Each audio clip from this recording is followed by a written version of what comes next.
Hola, muy buenas tardes. ¿Cómo están? Bienvenidos a Café Bursátil. Hoy vamos a platicar nuevamente de algunas características del mercado bursátil o del mercado de capitales, pues que es muy importante para que nosotros conozcamos cómo se desarrolla y podamos participar en él, porque hay muchas formas de participar en el mercado accionario. Soy Iracema Andrés y me da muchísimo gusto que me acompañen esta tarde. Eh, Antes que nada, quiero mandar un saludo muy fuerte, un abrazo muy caluroso, pues a todas las personas en Texas y el norte de nuestro país, porque están sufriendo de un mal clima que les ha afectado toda la semana con bajas temperaturas y falta de luz. Entonces, esperemos que esto se restablezca. Además, muchas empresas ya anunciaron aquí en México, las armadoras, que van a tener que cerrar algunos días porque no tienen gas y no pueden seguir la producción normal como la tienen. Esperemos que todo se restablezca rápidamente. Bueno, y ya entrando en materia, hoy vamos a platicar del mercado accionario o el mercado bursátil como lo que es una fuente de financiamiento, además de ser una fuente de información y también una alternativa de inversión. Pero vamos a hablar de lo que es una alternativa de financiamiento. Porque cuando hablamos de bolsa, por lo general pensamos en acciones. Esa es la idea que tenemos en el mercado, esa es la idea que nos han proporcionado las películas, que cuando hablamos de bolsa, pues hay gente que está o especulando o buscando las mejores alternativas de inversión y hay personas que se pueden volver hasta millonarias. Lo cierto es que si fuera tan fácil volverse millonarios, uno, en el mundo no habría 300 millonarios o multimillonarios, habría más. O bien, si fuera tan fácil obtener el dinero, pues no habría millonarios porque todos tendríamos una capacidad de liquidez mucho más amplia a la que tenemos. Entonces, no es tan fácil, no es tan fácil. Sin embargo, el mercado se ha desarrollado de tal manera para ayudar a las empresas a financiarse a costos diferentes a los que pueden adquirir en la banca y también pues ayudan al público en general a participar a través de las inversiones y que pueden obtener rendimientos. Fíjese que en el 2020, o sea, el año pasado, la Bolsa Mexicana de Valores otorgó alrededor de, o permitió, o fue el vínculo o el vehículo para que se colocara un financiamiento mayor a 350,000 millones de pesos. Es una cantidad muy importante pese a vivir en un año de pandemia, en un año de dificultades para muchas personas y para el mundo, para las empresas, para las familias, los gobiernos. Fue un año muy complicado, pero esto se pudo llevar a cabo. Entonces, en México existen dos bolsas de valores, Bolsa Mexicana de Valores y Bolsa Viva, y las dos se dedican a lo mismo, a dar financiamiento a las empresas. Eso es el principal trabajo que tienen. Tienen muchas actividades alrededor para poder hacer eso, pero hacia el público, ya sean empresas o familias, esa es la principal actividad, otorgar, permitir el financiamiento o hacerle llegar a las empresas el financiamiento y después permitir que los inversionistas, el público general, pueda participar como inversionista y obtener ganancias. En el mercado de deuda, que lo vamos a tocar de manera más amplia un poquito más adelante, con nuestro invitado, que es un especialista en el mercado de deuda, las empresas pues se acercan a la bolsa, a cualquiera de las dos bolsas mexicanas, BMV o Viva, buscando financiamiento y esto lo van a hacer a través de la colocación de certificados bursátiles para hacerse llegar de dinero. Las emisiones de valores de deuda o de capitales en el mercado mexicano puede ser a corto y largo plazo. Eh, las empresas obtienen un certificado que es flexible, que se puede comprar y vender, y estos certificados se colocan en ciertos programas,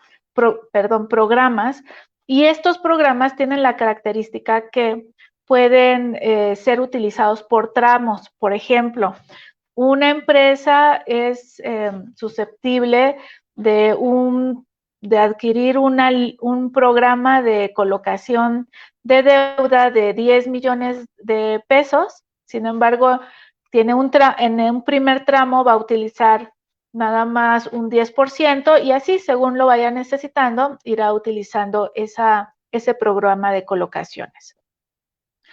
¿Cuál es el objetivo del mercado bursátil que otorgue o facilite el financiamiento a las empresas? Pues les permite que puedan crecer, que puedan adquirir un crédito diferente al que tiene el banco. No es que el banco sea malo, simplemente las condiciones son diferentes y el mercado bursátil lo que ofrece es una alternativa de financiamiento. Las empresas pueden adquirir el dinero en el banco, o en un banco de desarrollo o en la bolsa. O sea, siempre hay alternativas, pero el mercado bursátil pues se ha caracterizado por ser ese vehículo que ayuda a las empresas a hacerse de dinero, de financiamiento, dependiendo cuál es el destino de ese dinero para que lo quieran utilizar. Entonces existen colocaciones que son de corto plazo, menos de un año, a mediano plazo de 1 a 3 años y de largo plazo que son de mayores a 3 años, y por lo regular las colocaciones a más de 3 años se utilizan para cubrir necesidades de financiamiento para estructura o para expandirse, para crecer, para que la empresa pueda crecer, o refinanciamiento de pasivos y de otros fines corporativos. El principal requisito que solicita el mercado es pues que sea una empresa que ya tenga un historial, que ya tenga tiempo en el país, que esté operando, que obtenga ventas siempre crecientes o positivas, que otros créditos que tenga con otros bancos pues siempre los haya pagado, y de esta manera pues pueden facilitarle o ayudarlos a hacer una colocación de certificados bursátiles en el mercado y hacerse de dinero para, como les dije, para crecer o para expandirse o invertir en capital para que le ayude a expandirse. Y bueno, como ya entré yo en materia del mercado de deuda, quiero, a ver, vamos a ver si ya está nuestro invitado listo. Para que ustedes lo escuchen y tengan las preguntas listas de todas sus dudas para que el experto en este mercado pues nos ayude a entender lo que significa este mercado, cómo actúa, cómo se negocia, ¿no? Porque lo podemos negociar, la deuda es negociable. Y bueno, pues vamos a ver si ya está con nosotros. Y bueno, y mientras se conecta, pues les sigo platicando que hay muchas alternativas de financiamiento. Parece que ya lo tenemos con nosotros. Y si ya está con nosotros, él es José Antonio Palomo y es un estratega en el mercado de deuda. A ver si ya está con nosotros. Sí. Hola. ¿Cómo estás? ¿Me escuchas? Sí, te escuchamos perfectamente bien, José Antonio. Muchísimas gracias por acompañarnos. Mira, esto va a ser una experiencia, como yo digo, siempre bien interesante, porque si bien nuestro tema es de deuda, Sí. Vamos a tocar puntos interesantes de lo que sería el porcentaje del endeudamiento de los países y la mala utilización del capital o de la deuda. Por ejemplo, yo les puedo platicar que ahorita estoy en la Magdalena Contreras en un techo de una casa, de mi casa, la casa de ustedes, porque no hay Sí. luz. Ok. En toda la delegación no hay luz. Entonces, en este afán y en esta buena lid de sacar las cosas adelante, estamos Ajá. con un teléfono Ujú. haciendo frente a la entrevista. Bueno, te agradezco muchísimo que pese a la adversidad estés con nosotros. Me parece muy interesante esos puntos que vas a destacar que son muy importantes de cuál es el nivel de deuda y qué significa. Pero de introducción me gustaría mucho que me ayudaras a decirle o a compartir con la audiencia qué es el mercado de deuda y cómo opera este mercado, y después ya entramos en materia de qué es lo bueno, lo malo y cómo se debe de Perfecto. manejar esta deuda. Exacto, y esto es algo que mitificación ¿cómo se llama? Miedos con los que crecemos o se les inculcan a las personas de que la deuda es mala. No, la Ujú. deuda no es mala. El mal uso de la deuda es lo malo. Las cosas no son malas per se, sino es el no saber primero para qué se usa y luego no usarlo bien. Entendamos la deuda. Una empresa, o para poder crecer, un negocio, a mí siempre me gusta hablar de una manera que las personas entienden. Yo no soy economista, yo soy ingeniero. Y como Ujú, ingeniero sí. a mí, como fui entrenado, es para solucionar problemas. Y alguien que soluciona problemas es alguien que cuando hablo contigo tú me entiendes. Porque Ujú. es algo, digamos, que se utilizó dogmático durante épocas, el que la inteligencia era hablar en un lenguaje de que nadie entendía. No, para mí eso es una capacidad y eso es una soberbia de personas que fueron entrenadas para ser soberbios, pero no se hacen entender. Entender es que las personas logren comprender una idea. Y aquí Claro. hablo en palabras coloquiales.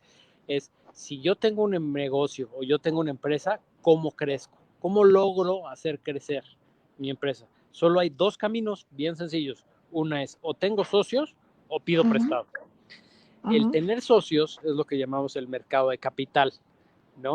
Estamos unidos en el riesgo. Voy a poner un restaurante y ¿sabes qué? Necesito 10,000 pesos, tengo 5. Le hablo a mi mejor amigo, le digo, oye, vamos a ser socios. Eso es ser aliado en el capital. Nos ujú, vamos a las buenas y a las malas, con las pérdidas a cero. O yo necesito 10,000 pesos, ¿no? Para poner mi restaurante. Tengo 5, me faltan 5. Estos 5,000 pesos me tengo que acercar con mi mismo amigo y decirle, oye, ¿me prestas 5,000 pesos? Pero aquí, ¿cómo se llama? Aquí ¿cómo se llama? A mi amigo, ¿qué le interesaría? El interés sobre el préstamo. O sea, él va a tener, en teoría, la seguridad de la devolución de sus 5,000 pesos que me prestó, más un premio, ¿no? No se va en la deuda como colateral o como en sí mismo con el riesgo del negocio. En el capital perdimos los dos. En la deuda, perdiste tú y me pagas. Por eso sí. la deuda es mucho más riesgosa que el capital. La pérdida en el capital es cero. La pérdida en la deuda puede ser más que cero. Porque aquí hay un concepto bien padre de la deuda que podemos explicar. Si yo a ti te debo 1,000 pesos, ¿de quién es el problema? Si tú me debes a mí 1,000 pesos, pues el Mío, porque problema, te lo debo. Yo sí, porque tengo una responsabilidad contigo y te tengo que hacer frente a los 1,000 pesos que me prestaste. Pero si sí. tú a mí me prestaste 100,000 millones de pesos, ¿de quién es el problema? ¿Tuyo o Ah, mío? no, no, pues el problema ya es mío, se convierte en mío. Exactamente, ¿no? Te iba a ver, pues, oye, sí quiero pagarte, pero no puedo. Ujú. Sí tengo ganas de pagarte, pero mira, estoy en un país donde ni siquiera hay luz, ¿no? Donde no puedo salir a trabajar porque o me asaltan o no hay luz o pasa algo. Entonces ahí ya vamos a llamar las colateralidades o en la percepción de riesgo de la deuda. Ujú. Una vez más, aquí es la parte en el negocio hay muchas variables de riesgo. En el capital vamos uno, pero en la deuda no es lo mismo la misma situación de un sujeto de crédito o del deuda de una empresa. Porque, Ujú. digamos, al mismo ejemplo, tú me prestaste 5,000 pesos para mi restaurante y me los prestaste en una situación que dices, hijo, este cuate acaba de perder su trabajo, le dieron su liquidación, sí tiene dinero, pero estamos en pandemia y va a emprender, híjole, pues mira, la verdad, le vamos a cobrar una tasa de normalita, CETES 4% y listo, que me duela y con eso. No es lo mismo si yo te dijera, ¿sabes qué? Te digo, ¿qué crees? Me acabo de sacar la lotería. Oye, pues este Oh, cuate es mucho más seguro, ¿no? Pues este claro. cuate, ¿sabes qué? Préstale los 5,000 pesos, pero le podemos prestar a menor tasa de interés, a Ujú, un 2%.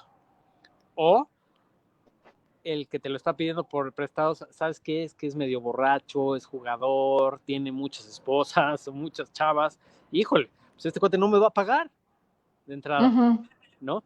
Entonces, te cobro unas tasas altísimas que se vuelven impagables. Y aquí es donde entran ujú. los microcréditos y toda esta euforia, que hay que tener mucho cuidado, una vez más, con la deuda, con las publicidades que se hacen de te presto a 1,000 millones de años, no vemos la tasa, y muchas empresas se dedican a colocar o a vender artículos electrodomésticos a tasas usureras, donde el valor Ujú, del artículo termina siendo 7,000 veces más o muchas veces más, ujú. ¿no?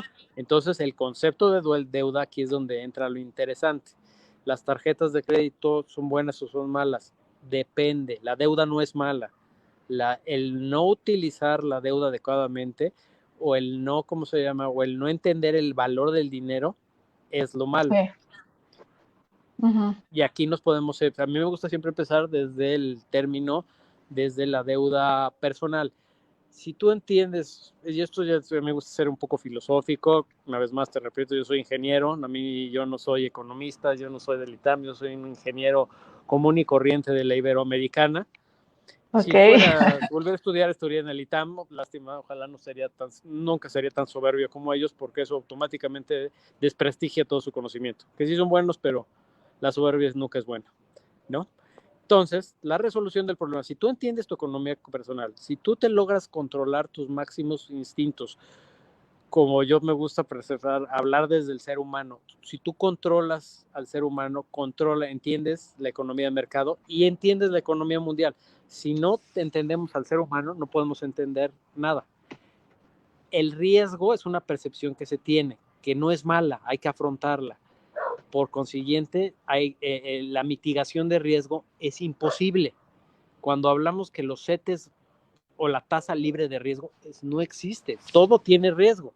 Obviamente hay que entender cuál es la magnitud de cada riesgo, pero así como ni uno es totalmente riesgoso, el otro no es totalmente inmune al riesgo. De hecho, en la composición de un CETE es una Sí. estructura muy, muy riesgosa, sencillamente porque es un pago al final.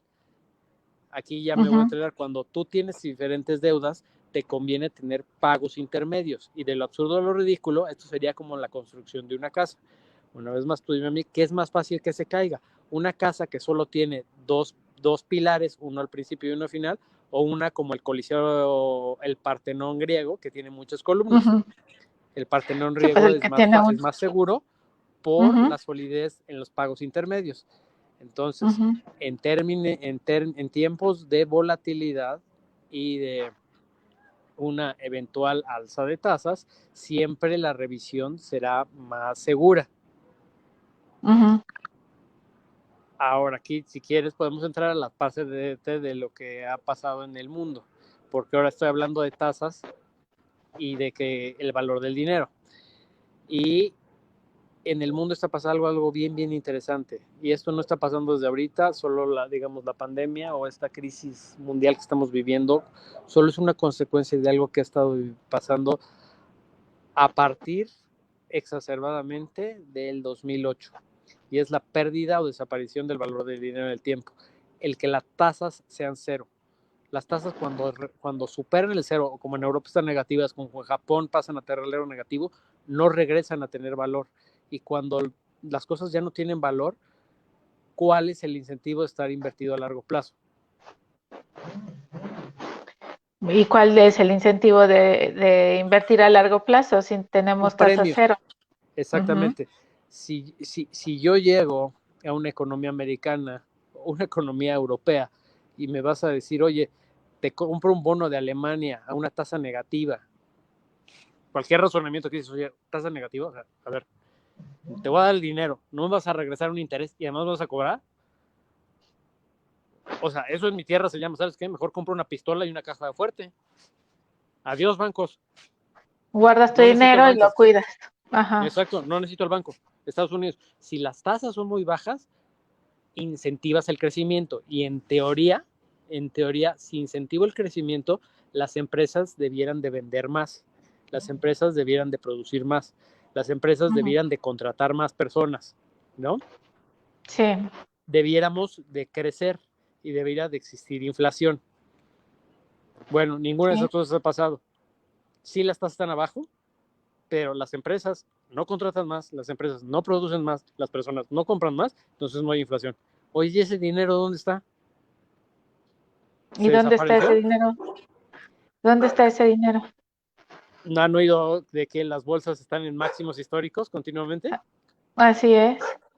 Oye, ¿cómo puede estar subiendo todo pero si todo está tan mal?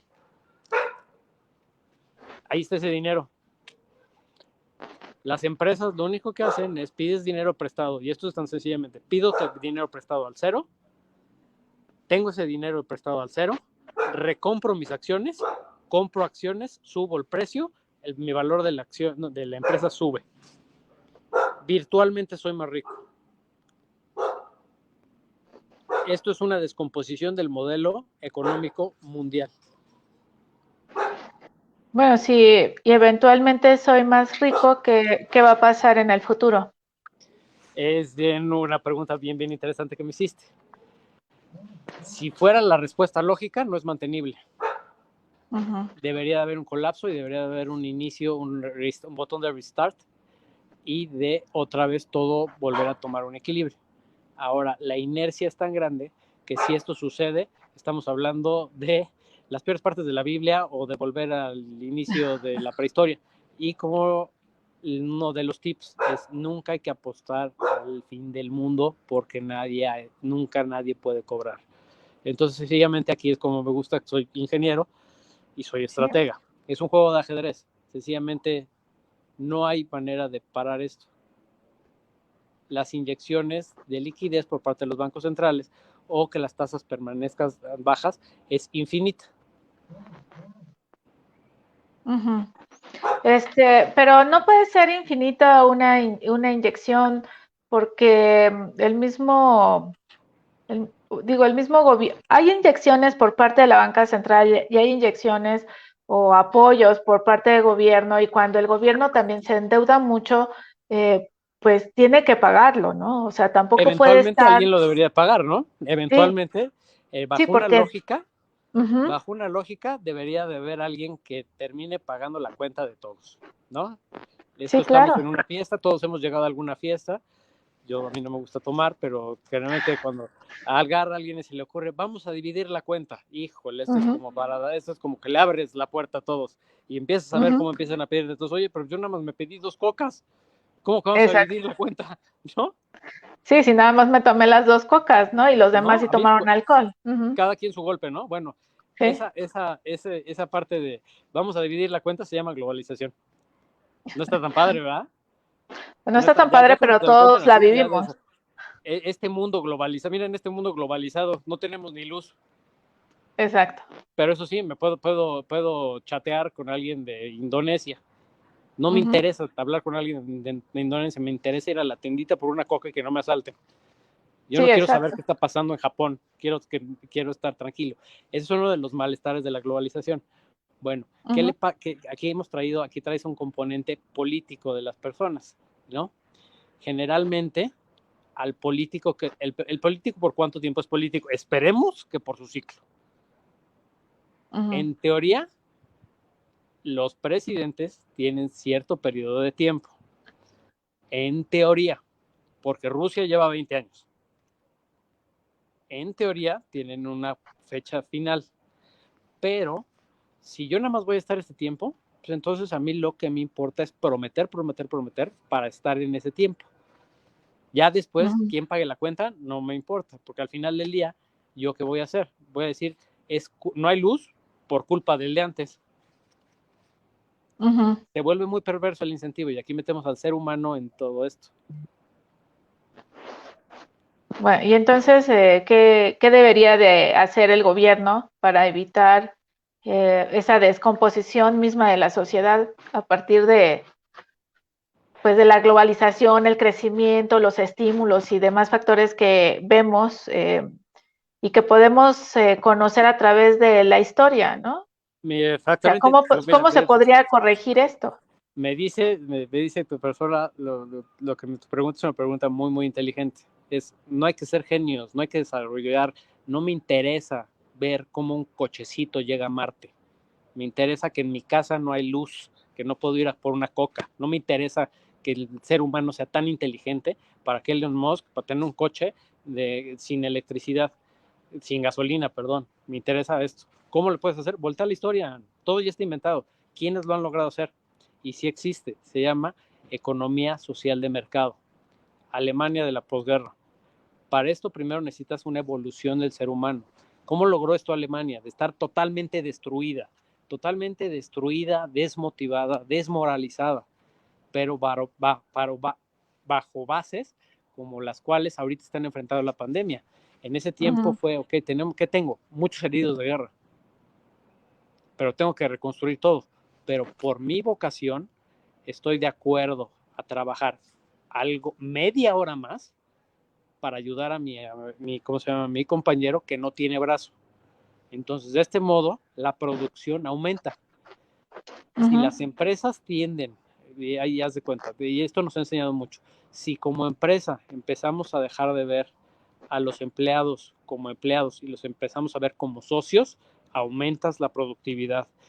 Si empezamos a ser más alineados hacia un mismo fin todos, aumenta la productividad. No debemos o sea, la solución sería dejar de gestionar utilidades a empezar a gestionar productividad. Y de ese modo empiezas a ver ciclos virtuosos, porque entonces a la gente le va bien, si un trabajador motivado te trabaja 20 veces más que un trabajador que odias su trabajo, pero necesita sus 5 pesos. Entonces tienes un trabajador mal pagado y poco productivo. Y esto lo hacemos escalable. Una palabra muy importante para mejorar las cosas es escalabilidad, sostenibilidad y esto te va a traer productividad.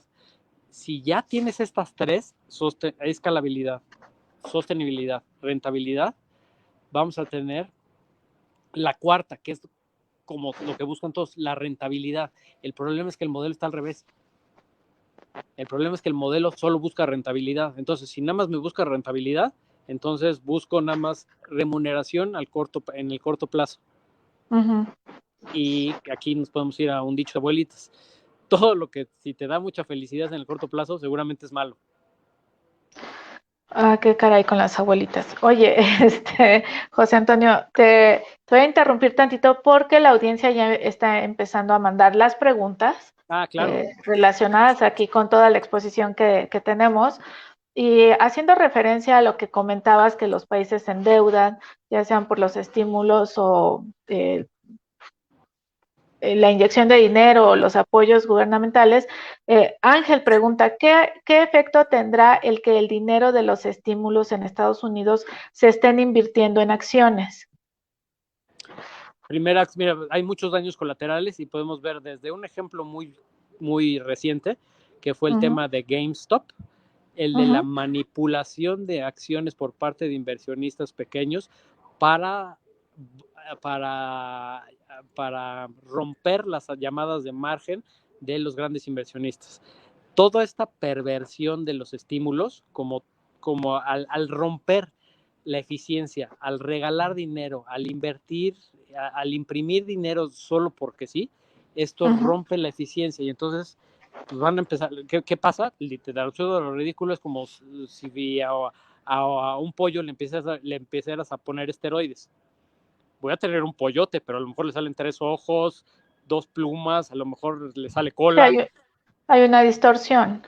Exactamente. Y en las distorsiones tenemos desde el caso GameStop hasta máximos históricos en las bolsas que no bajan. Empezamos a ver temas en Estados Unidos como, oye, que la vacuna funcione va a ser malo, porque si es malo, entonces ya no tienen que inyectar dinero. Entonces, ya no voy a recibir mi subsidio de desempleo. Entonces, ahorita las personas, porque me regalan un cheque, gano más dinero que si tuviera trabajo. Entonces, todas esas distorsiones son ya distorsiones donde ya no se pueden cuantificar cosas. Es cuando el valor de las utilidades en las empresas, el valor de la valorización de los precios de las empresas o de las acciones. Como se evalúa una empresa, de lo absurdo a lo ridículo, es ventas futuras descontadas a valor presente. Yo pronostico mis ventas. Bueno, en toda empresa generalmente es lo que todo director pide. Oye, ¿cómo vamos a crecer el próximo año? Oye, ¿y en Así 3 años cuánto vamos a crecer? Oye, no conozco una empresa que le atine, una empresa que no revise sus pronósticos. Entonces, si nadie le atina, ¿para qué los haces? Ya llegas a una parte ridícula como, oigamos, es que va a hablar Banco de México, va a dar su proyección del tipo de cambio. Oye, llevas 3 años sin atinarle. Bueno, pero ¿no crees tú que de cualquier manera sí ayuda el tener una idea hacia dónde se está moviendo el mercado? Un norte ¿No? O siempre es sea, bueno, tienes toda la sí, razón. El norte, sí, el plan, y otra vez soy ingeniero, llegar a un ujú, examen sin estudiar es una estupidez. pues Navegar sí, sin un rumbo es una tontería. pues Siempre sí, se porque debe tener un plan. El plan existe, pero es sí, ahorita, entender, te escucho, ujú. No, no, termina tu idea, por favor. es tener que el plan es como los antiguos navegantes, los que cruzaron el mar. Ujú, O sea, sí traían su cuadrante, veían las estrellas, híjole, veía para allá y las nubes, y desarrollabas intuición y desarrollaban otras virtudes. No iban ciegos a lo que les decían solo las cosas. Es que me dice el número que es 4, es 4. Cuestiona ese 4. O sea, mi invitación sería que a cuestionar todo, no ujú. desconocer todo, sino cuestionar. Hay una cosa que consta es decir, oye, si tú me dices que esto es, perfecto, está bien, pero ¿por qué? No irnos ciegos, ¿no? Y esto es ya, paramos una parte de responsabilidad, porque es más fácil decir, es que el pronóstico decía esto. Ah, bueno, sí, mira, pues sí, mira, los economistas, yo sí soy economista, mucho se dice que se la pasan prediciendo el futuro y justificando el pasado. Efectivamente, eh, así es, pero tiene mucho que ver porque son demasiadas las variables que intervienen, pues en la vida diaria y en la economía y en la vida de una Exactamente, tienes familia toda y la en razón. la sí, y en la vida también de una empresa. Son demasiadas las variables. Simplemente el gusto del consumidor puede cambiar de un día para otro. Exactamente. Entonces una empresa, si había pensado que en verano va a obtener ventas de 10,000 unidades por shorts, pero el gusto del consumidor cambió o el clima cambió, pues no va a alcanzar a vender el volumen pensado. Y efectivamente, predicen y luego justifican, pero sí es bueno tener una dirección, ¿no? Que es lo que exactamente, hay que llegar estudiado al examen. Eso es una base. Exacto, Pero exacto. no, al decir estudiado es estudiado como se hacía la vieja guardia, estudio situaciones, no Uh -huh, estudio resultados. O sea, estudio, oye, ¿qué pasa? O sea, primero, obviamente, espero tener un uh -huh, crecimiento, pero mi escenario es sobrevivir. Y si tengo una pérdida, ¿qué hago? Y si esto es, así me acuerdo, múltiples escenarios, no uh solo una -huh. directriz, ¿no? O, Bien. Uh o -huh, la humildad del ser humano decir, no sé, porque simplemente si dices no sé, así como dices, no. oye, tengo un norte, Uh -huh, pero la verdad es que está muy complejo, entonces dices, ah, ok, entonces automáticamente el de junto va a decir, oye, pero yo creo, y se crean modelos más sólidos. uh -huh. En esta socialización de la información y del conocimiento y del capital y de tener más socios, menos empleados,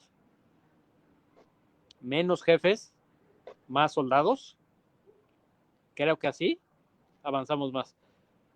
Creo que un Bien. error en esto es que ahora, o sea, es como si fuéramos en una tripulación, vamos a cruzar el Atlántico está picado, está tormenta, está todo, y vemos a puros comandantes. Oye, pero si los que vamos a remar somos 2, sí, pero hay 15 dando órdenes, ¿no? Sí, hay muchas cosas que se pueden cambiar y mejorar, ¿no? Oye, tengo bastantes preguntas Ah, perfecto, y tú dime cómo las... sí, Sí, vamos a sí, seguir, dejar que participe la audiencia. Nelson comenta, alrededor del 25% de todos los dólares fueron emitidos en 2020, de toda la emisión de deuda. La flexibilización cuantitativa erosiona todo. El modelo de los bancos centrales está en una espiral sin fondo, tasas negativas y nivel cero. Es una aberración. Comentario, comenta Nelson. Además, dice, el Bitcoin no sube, es el dólar quien está colapsando. Creo que te voy a leer otras dos sí, preguntas y para ahí sí tratar que la de... partimos rápido. Él tiene toda la razón, está leyendo bien el Uh-huh. modelo, está Uh-huh, viendo la distorsión. uh-huh. Ahí mi único comentario sería, el problema es que la corrección es más, sería más grave que el problema. Digamos, ahorita todo lo que está haciendo es una quimioterapia para un paciente de cáncer. Estamos manteniendo vivo al paciente, pero Sí, eventualmente, algún día, debe fallar. Ojalá no nos toque. o que lo empiecen a corregir de alguna manera, ¿no? Para que no nos toque o que sea más suave, ¿no? Eso debería Este, ser lo correcto, pero aquí está bien fácil. ¿Quién es el presidente valiente que se lo va a tomar? O sea, porque aquí es tomar un golpe, ¿no? Es decir, ok, yo lo corrijo, pero entonces a mí es al que me van a pegar. uh-huh. Sí, Es responsabilidad. los gobiernos por lo general no duran 20 años como en Rusia Exactamente. o 3 periodos como en Alemania, ¿no? Exactamente. Duran menos. Necesitas personas, necesito un plan a Uh-huh. largo plazo. Ok, está todo mal, pero nos vamos a tardar en arreglarlo. Ok, mira, soy yo.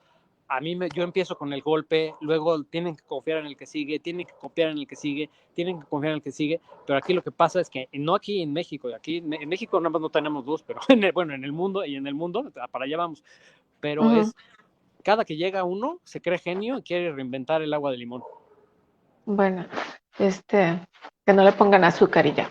Oye, pregunta, eh, a ver, otra relacionada también con el bono del tesoro. Pregunta Reina, ¿el comportamiento del bono del tesoro estadounidense lo visualizas como un riesgo para la renta variable? Claro, inminente. Un ajuste en la curva americana no solo es un riesgo para la renta variable americana, es un riesgo para la deuda emergente y para la deuda del mundo. ¿Por qué? Ujú, Porque va a retraer energía. Esto me gusta verlo, soy ingeniero, es como un hoyo negro. Al bajar las tasas americanas, liberaron energía que se distribuyó a ujú, todas partes del mundo. Las tasas en México, pues teníamos un 8, entonces nos caía, el tipo de cambio estaba bajito, controlado, así pasa en Europa, así pasa en Europa no, en Europa del Este, donde hay tasas. En Sudamérica, Brasil, o sea, los mercados emergentes pueden crecer y estar estables ujú. porque este diferencial de tasas contra Estados Unidos para los portafolios globales o los portafolios de pensiones. Recuerden que los portafolios de pensiones deben de dar o cuando menos eso fue lo que nos vendieron, ¿no? Yo Ujú. trabajo toda mi vida y me vas a devolver algo, ¿no? Oye, pero si lo que invierten no da tasa, ¿qué nos van a devolver? Trabajaste 50 años y les digo, oye, ten tu 3%, ¿no? Entonces, no hay Pues no. tasa. Entonces, los portafolios globales tienen que invertir en activos donde haya más valor, ¿no? Ujú, Si sube la tasa, se disminuye el spread contra los diferentes mercados emergentes y saca energía del capital. Entonces, si es un alza de tasas en Estados Unidos, es un riesgo inminente para el capital y para los mercados emergentes. Ahora, el alza de tasas está determinado por una necesidad por tasa real.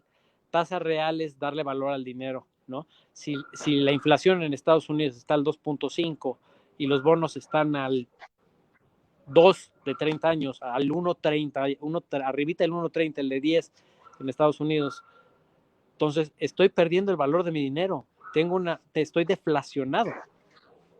sí, Eso es lo que y está es, pidiendo el mercado en una corrección. Aquí es trabajo del banquero central, de Jerome Powell, a falta ¿cómo se llama?, de medidas monetarias tradicionales, la ujú, confianza en los discursos son muy importantes. Si el mercado es una fuerza, el mercado es es un animal que está buscando una oportunidad, un animal que huele el miedo y la duda. Si el ujú. mercado escucha duda de las palabras del banquero central, va a tomar utilidades y va a generar un ajuste. Ujú. Sí, correcto. De acuerdo. A ver, tengo que seguir con las preguntas. Claro, claro. Tengo dos relacionadas con inflación.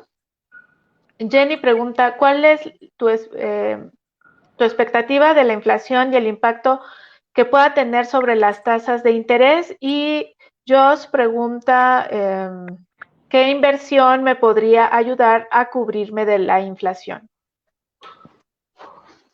Vamos a ver, la inflación lo voy a partir en dos. Una, la inflación en Sí, México y la inflación en los mercados desarrollados. sí. Hay un impacto de inflación ahorita que lo podemos ver en Estados Unidos y es un impacto Uh-huh, directo por el precio de los energéticos. Si uh-huh, observamos, el precio del petróleo está arriba de los $60. Obviamente esto es por lo que está pasando en Texas. Texas es un estado petrolero. Si no pueden producir petróleo, las reservas bajan, entonces el petróleo sube, ¿no? uh-huh. Entonces, si sube el petróleo, sube la gasolina y por consiguiente hay una contaminación en los precios de los diferentes activos, ¿no? Correcto.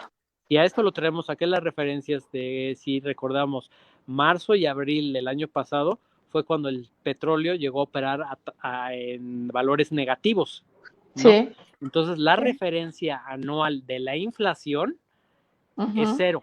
Entonces, los meses de marzo y abril van a ser meses altísimos de inflación, pero es por este efecto, es un efecto de muestra. La muestra es muy baja y ahorita se vio que además hay la tormenta de nieve, entonces la muestra es altísima, pero realmente en un promedio a largo plazo la inflación no está descontrolada, al revés, es muy baja. La inflación tenemos la percepción de que es mala, porque crecimos bajo eso, pero que suban los precios significa que las personas están comprando, entonces sería bueno.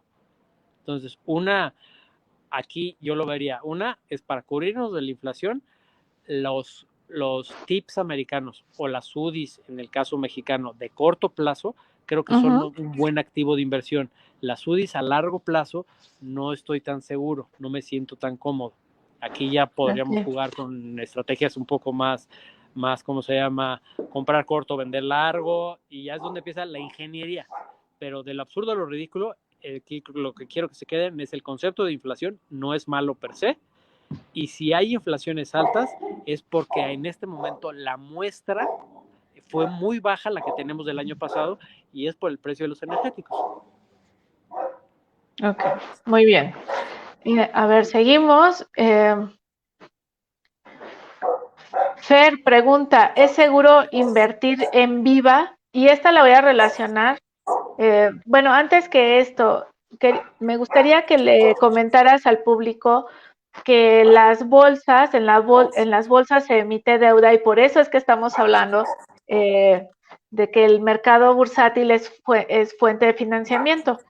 Claro, Y a partir de eso, pues entonces ya podemos contestar estas dos preguntas. Nayeli pregunta, ¿qué diferencia hay entre la Bolsa Mexicana de Valores y Bolsa Viva? Y Fer pregunta si es seguro invertir en Viva. primero exactamente, la bolsa la debemos de entender como una entidad donde las empresas van a llegar a buscar esto, como empezamos la plática, oye, necesito crecer mi negocio. Para crecer mi negocio tengo estas dos fuentes de financiamiento. Bueno, existen las tres fuentes de financiamiento. Es una, socios, renta variable, pedir prestado al banco, préstamos, o emitir deuda. La emisión de deuda y el tener socios y el capital tienen que pasar por un mercado regulado. Para eso está la bolsa. Entonces, la bolsa es un intermediador entre las empresas y los que buscan invertir en estas empresas. Y en la segunda pregunta, el de Viva Bolsa, ambas bolsas son seguras. Esta parte de intermediación sí es una estructura probada en todo el mundo, una estructura donde tiene ciertos niveles, tiene ciertos compliances, tiene mucha operatividad, tiene en cuestión de sistemas una alta capacidad, entonces bajo esos riesgos es seguro. La parte de aquí ya es la decisión de inversión, es a qué empresa invertir, y esto es ya una decisión más concienzada. Yo soy alguien que no soy un operador de sentimiento, no soy un operador de que todos van a la derecha y yo voy a la derecha. Como empezamos, a mí me gusta cuestionar y entender los porqués. te voy a decir, a mí el que las cosas suban muy rápido me desconfía, me da desconfianza.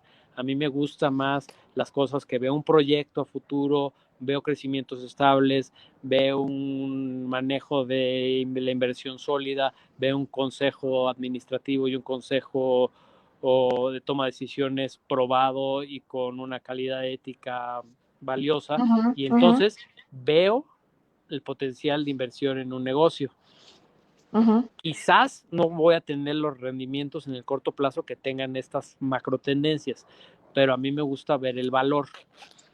Eso se llama inversiones de valor. Aquí ya es empezar la herramienta con la cual quieres escoger tu portafolio de inversión. Bueno, yo lo único que agregaría es que, bueno, a toda la audiencia uno no llega a Bolsa Mexicana o a Viva directamente a invertir, a comprar los bonos o las acciones, sino que todo lo va a hacer a través de la casa de bolsa, ¿no? O de cualquier otro intermediario, pero no llega uno directamente a estas instituciones, dado que estas instituciones son pues la infraestructura para el sistema, para que funcione el mercado de valores, ¿no? O sea que sí, hay que buscar a la casa de bolsa o cualquier otro intermediario. Nelson comenta, el Bitcoin no sube, es el dólar quien está colapsando. ¿Qué opinas? Es una interrelación y ahí lo puede observar el Bitcoin como una alternativa de inversión a falta de rendimiento en la curva de deuda. Como lo mencionamos, el bono del tesoro a 10 años está en 1.30 y la capacidad de, bueno, los niveles tan altos de máximos históricos continuos en las diferentes índices accionarios, desde tecnología hasta valor, hasta los tradicionales como el Dow, un toma de utilidades podría ser inminente, y lo que se están tomando como vehículo adverso al riesgo es el Bitcoin, como una alternativa que independientemente de que está descorrelacionada a cualquiera de los mercados tradicionales, ¿no? Esto más lo romántico de la nueva tendencia, las visiones millennials, de yo vengo a cambiar el mundo y este es el nuevo artículo de inversión y con esto voy a ir a pagar el Oxxo en 5 años y todo eso, obviamente crea macro tendencias, pero observando con un poco más de raciocinio, es una burbuja inminente.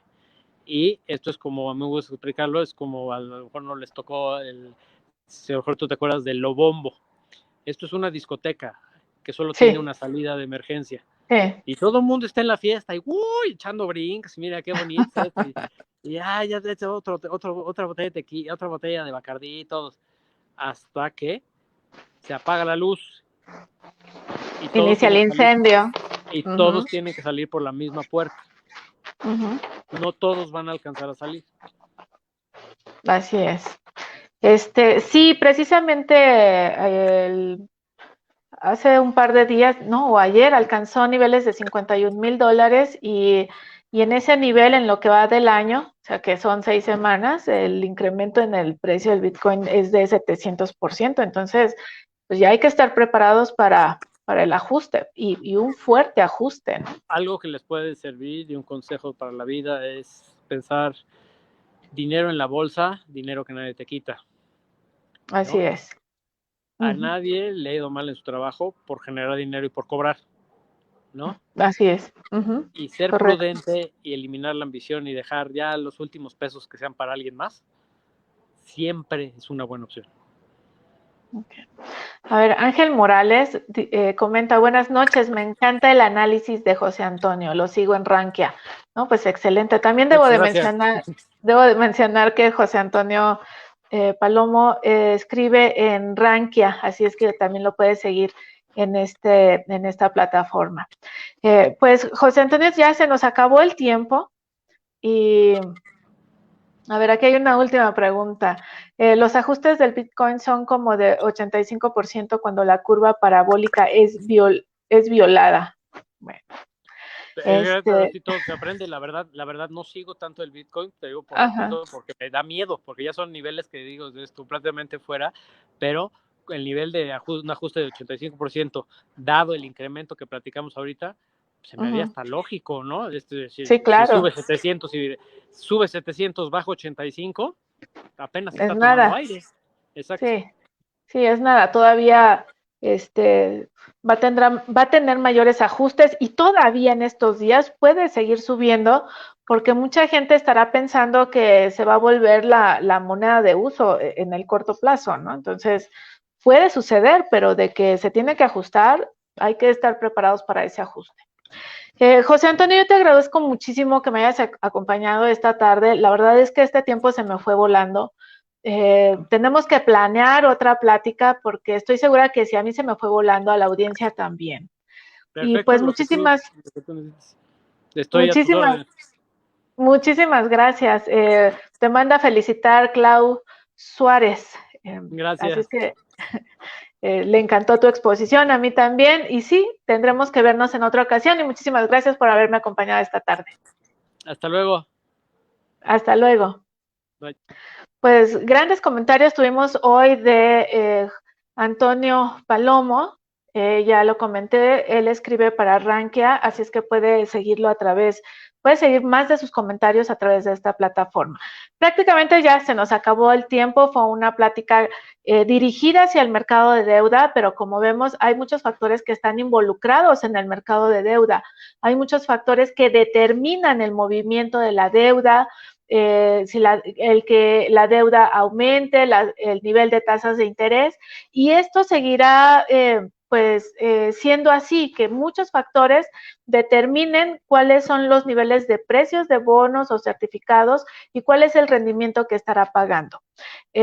Pues casi nos vamos, simplemente le quiero recordar que el mercado mexicano, pues usted puede invertir o participar a través de la emisión o colocación de deuda o a través de la compra de acciones o de deuda, cualquiera de las dos, y esto lo hace a través de las casas de bolsa. Y como la semana pasada les comenté, Bolsa Mexicana de Valores editó un libro de aniversario por los 125 años que cumplió en 2019, y es ya se lo había yo mostrado la semana pasada, pero pues habla de toda la historia de la bolsa, cómo se ha desarrollado, factores en los que o hechos históricos que ha tenido que presenciar. Yo recuerdo cuando fue el hecho de 2000, cuando se cayeron las Torres Gemelas 2001. Sí, 2001, la bolsa paró, o sea, detuvo operaciones y pues tardaron varios días en restablecerse. Hay muchas situaciones que va absorbiendo un mercado accionario y también el mercado de capitales. Este libro seguramente le va a parecer muy interesante y la reunión es abierta. Tiene que entrar al Facebook o al Twitter de Bolsa Mexicana y ahí va a encontrar la imagen del libro que le acabo de mostrar y con él va a encontrar una liga, se tiene que registrar en esa liga y usted puede escuchar de voz del presidente de la Bolsa Mexicana de Valores, José Oriol Bosch, un relato de este libro.